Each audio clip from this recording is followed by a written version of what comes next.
Hello everyone, welcome once again to English classes UP board. Students, आज के video में हम स्टडी कर रहे हैं क्लास 10th के lesson number 6 the making of a scientist के लॉन्ग क्वेश्चन आंसर। इस वीडियो में हम 2 इम्पॉर्टेंट लॉन्ग क्वेश्चन के आंसर्स को स्टडी कर रहे हैं। एंड स्टूडेंट्स, सबसे इम्पॉर्टेंट बात है कि ये लॉन्ग क्वेश्चन के आंसर किस तरह से हम आसानी से लिख सकते हैं, कितना इजी है इन्हें समझकर लिखना, ये बात आज हम इस वीडियो में जानेंगे। देखिए, यहाँ सबसे पहले लिया गया है question number 1, give a character sketch of Richard एब्राइट।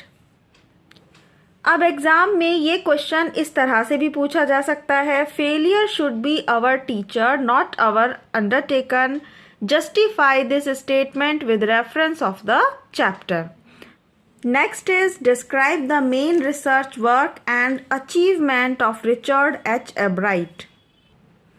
And the last one is Richard Albright has been interested in science. What are other spheres of his interest? ये सभी क्वेश्चंस रिचर्ड एब्राइट के बारे में पूछते हैं कि रिचर्ड एब्राइट के इंटरेस्ट क्या थे, उन्होंने किस तरह से अपनी अचीवमेंट्स को गेट किया, उनका कैरेक्टर स्केच। तो बेसिकली हमें इस आंसर में रिचर्ड एब्राइट की सारी बातें डिस्कस करनी हैं और ये सभी चीज़ें हम आसानी से लिख सकते हैं यदि आपने लास्ट वीडियो जिसमें हमने शॉर्ट क्वेश्चन आंसर्स पढ़े थे, अगर आपने उन क्वेश्चन के आंसर्स को ध्यान से पढ़ा हो तो उन्हीं क्वेश्चन के आंसर से हम इस लॉन्ग क्वेश्चन के आंसर को लिख सकते हैं।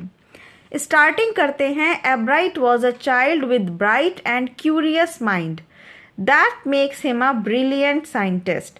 एब्राइट एक बहुत ही होशियार और उत्सुकता वाले दिमाग के बच्चे थे और यही चीज़ उन्हें बनाती है एक ब्रिलियंट साइंटिस्ट। हेडिंग डालेंगे रिसर्चर एट अर्ली एज। ये लाइन हम शॉर्ट क्वेश्चन आंसर में स्टडी कर चुके हैं और यदि आप इस वीडियो को देखना मिस कर चुके हैं तो यहाँ ऊपर दिए गए आई बटन से आप इस वीडियो को देख सकते हैं और इसका लिंक डिस्क्रिप्शन बॉक्स में भी दिया गया है जहाँ से आप शॉर्ट क्वेश्चन आंसर्स को पढ़ सकते हैं। रिसर्चर एट अर्ली एज की हेडिंग में हम लिखेंगे एब्राइट started his research with butterflies and collected 25 species of butterflies when he was in the second grade. जब एब्राइट सेकेंड ग्रेड में थे तो उन्होंने तभी से 25 प्रजातियां बटरफ्लाई की कलेक्ट कर ली थी। Next heading is failure was his real teacher. असफलता उनका सच्चा अध्यापक था, सच्चा वास्तविक टीचर था। In the 7th grade Ebright entered a country science fair.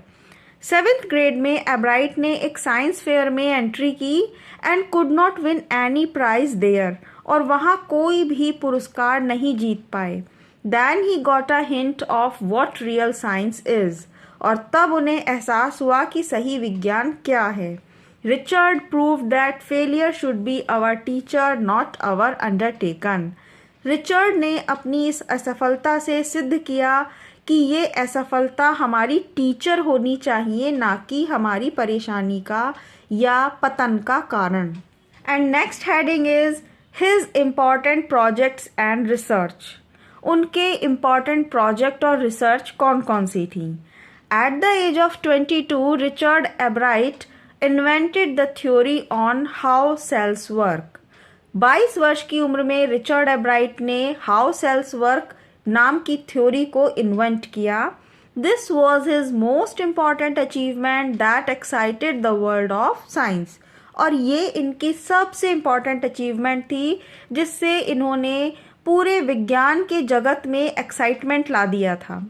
और स्टूडेंट्स, अगर आप इन हेडिंग्स को ध्यान से देख रहे हैं और अगर आप शॉर्ट क्वेश्चन आंसर को स्टडी कर चुके हैं तो आप इन लाइंस को आसानी से याद कर सकते हैं, क्योंकि यही लाइंस आपने कहीं ना कहीं शॉर्ट क्वेश्चन के किसी आंसर में पढ़ी होंगी। तो आपको ज़्यादा परेशानी नहीं होगी, ज़्यादा रटना नहीं पड़ेगा लॉन्ग क्वेश्चन के आंसर्स को।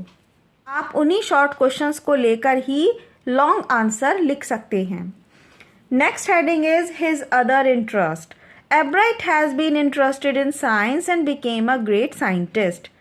Due to other interests too, Richard Albright became a champion debater, public speaker, a good canoeist and an expert photographer. तो स्टूडेंट्स यहाँ पर फिनिश होता है हमारा क्वेश्चन नंबर 1। अब कंटिन्यू करते हैं क्वेश्चन नंबर 2 से। और अगर आपने अभी तक इस चैनल को सब्सक्राइब नहीं किया है तो जल्दी से इस चैनल को सब्सक्राइब कर लें ताकि बोर्ड एग्ज़ाम में आप बहुत ही आसानी से अपनी प्रिपरेशन कर सकें। And I request to please like this video also.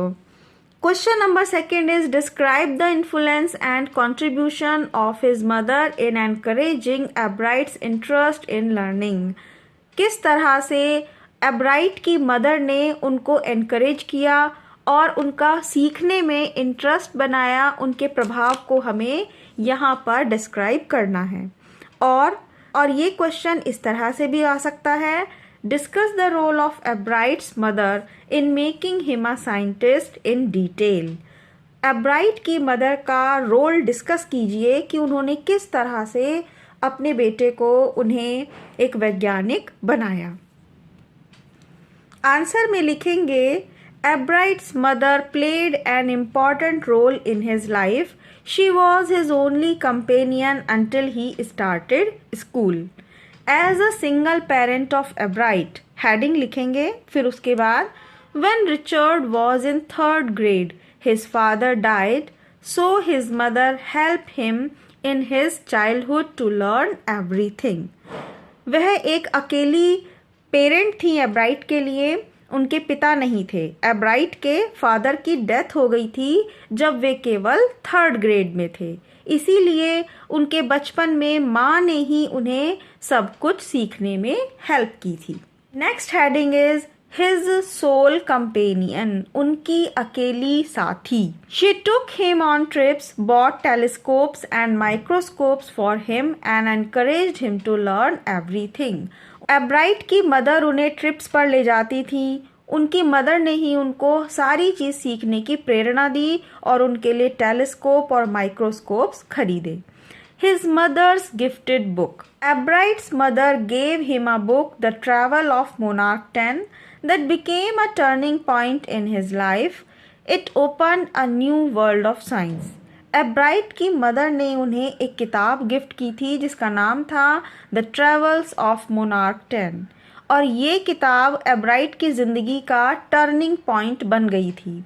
इस किताब ने उनके लिए साइंस का जो संसार था उसको ओपन कर दिया था। Thus Albright's mother encouraged Albright's interest in learning. She was the real maker of Albright as a scientist. इस प्रकार एब्राइट की मदर ने उन्हें एनकरेज किया, उनको हर पल सीखने के लिए, और एब्राइट को वैज्ञानिक उन्होंने ही बनाया। तो स्टूडेंट्स यहाँ पर सेकंड क्वेश्चन का आंसर भी फिनिश होता है। And I again request you to please subscribe this channel, like this video and share this video to your friends also. Thank you very much for